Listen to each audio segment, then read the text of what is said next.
Қайырлы күн ұстаздар, сіздермен медиа ұстаз арнасы. Бүгін мен сіздерге сабақта қолданылатын қызықты интерактивті викторинаны қалай құруға болатынын көрсететін боламын. Бұл викторинаның ерекшелігі үй тапсырмасын сұрауда, болмаса сабақты қорытындылауда, немесе сыныптан тыс оқушылар арасында, сынып арасында сайыс ұйымдастырған кезде қолданылуға болатын тиімді сервис болып табылады. Сіздер Google жолағына jeopardylabs.com деп тересіздер, сол кезде сіздерде осы парақша ашылады. Бұл сілтемені видеоның астына қалдыратын боламын. Егер сіздер строить деген батырманы бассаңыздар, ол ақылы түрге өтеді. Егер тіркелмей, тегін создать опасную игру деген батырманы бассаңыздар, тегін түрде қолдануға болады. Сіздерге осындай парақша ашылады. Осы жерге сіздер кез келген пароль жазасыздар. Және начать строительство деген батырманы басасыздар. Бізге жұмыс алаңы ашылды. Жұмыс алаңында бізге міне категориялар берілген. Қарап отырсаңыздар. Және 100, 200, 300, 400, 500 деген сандар берілген. Яғни сіз өзіңіздің пәніңізге байланысты, болмаса сайысыңызда түрлі категорияларды жазып шығасыздар да, сұрағыңызды жеңілден күрделіге қарай құрастырасыздар.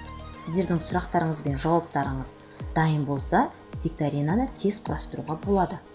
Мен викторинаның атауын өз пәніме байланысты қызықты грамматика деп алып отырмын.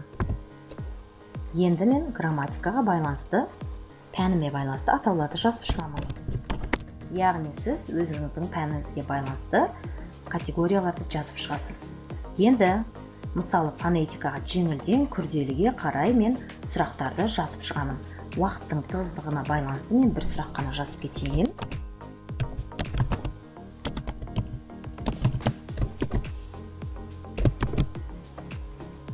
Және жауабын бірден жазып кетеміз. Продолжить деген бастырманы басамыз. Яғни лексикаға да мен сж деп кете берейін. Морфологияға да, яғни барлығына жеңілден күрделіге қарай сұрақтарды жазып шығасыздар. Сұрақтарды жазып болғаннан кейін сохранить и закончить деген батырманы басамыз. Осы кезде сіздерге міне Teams және Start деген батырмалар шығады. Teams деген батырмада 10 оқушыға дейін жазуға болады. Start деген батырманы басамыз. Team 1, Team 2 деген жерге өзіңіздің оқушыларыңыздың атауын жазсаңыздар болады.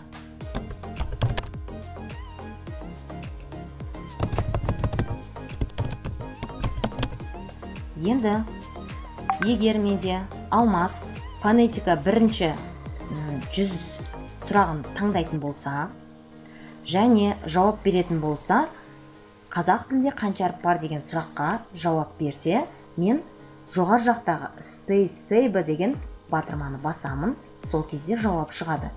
Оқушының жауабымен салыстырамыз. Егер Алмас дұрыс жауап берсе, плюс батырмасын басамыз. Алмас 100 ұпай алады.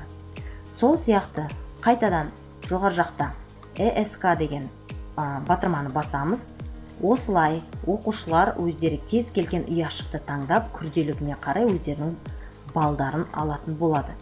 Және төменгі жақта меню деген батырманы басып, біз оқушылар арасында емес, топтық 2 топ, 3 топ, 4 топқа дейін топтық жұмыс жүргізсек болады. Яғни топ аралық жарыс қылсақ болады. Мысалы,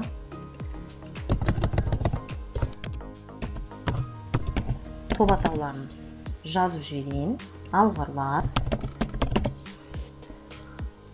Егер міне жүйріктер тобы күрделі сұраққа жауап берсе, мен плюс батырмасын басамын. Олар 100-ден 300 ұпай алды. Spaceba деген батырманы басып, ол сұрақтың жауабы дұрыс-бұрыстығын тексереміз. Және арғарай жалғастыру үшін жоғардағы батырманы басамыз. Енді ойын аяқталғаннан кейін біз бұл сілтемемен қалай бөлісеміз? Жоғар жақтағы іздеу жолағындағы тұрған сілтемені көшіріп алып, өзіміздің WhatsApp тобымызға